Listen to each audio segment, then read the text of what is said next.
चूसता देवरा चूसता देवरा चूसता।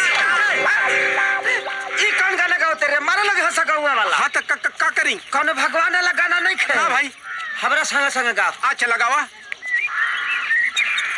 अरे करम से करम विधाना विधाना होता रे कुकरम कुकरम करम से करम विधाना विधाता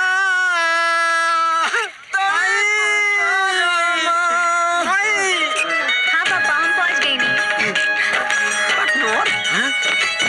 मिल गई। हाँ हाँ नानी भी ठीक दिया। घुमाओ फिर माई करम से करम विधाना दे भाई माता तनी हाथ चढ़िया के खाना में खिला देना। अरे बेटा करी आज भार पेट खींच के खा ली है। हाँ तनी जल्दी से माता। माई हाँ वो भार एक्टिंग होता थुरा जीवो। कम करी। हाँ माई ठीक बा। हाँ इला अम्मा दे दा खाए के कुछ। कौना चीज में दी? में दे दा। यही में दे दी। हाँ हाँ ला हाँ वही में उछल दीजिए।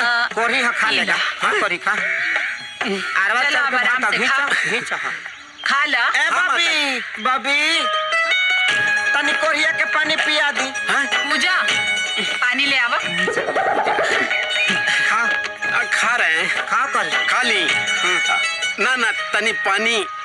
अच्छा कुला का खइबा। के में दी पानी?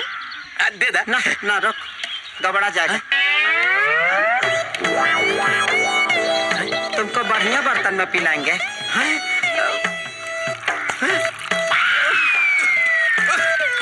ला कोरी खा ही लेता है।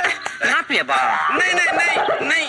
कोर्ट की दवाई तो सरकारी अस्पताल में मुफ्त में मिलेला तो जाके इनका इलाज काहे नहीं करावत? हम इसका इलाज कराए 2-3 बार इलाज कराए दवाइयों खाया निमन होने पाया तले बैगन खा लिया तब से फिर गड़बड़ा गया। घबरा जाता है। फिर करा लेंगे हम।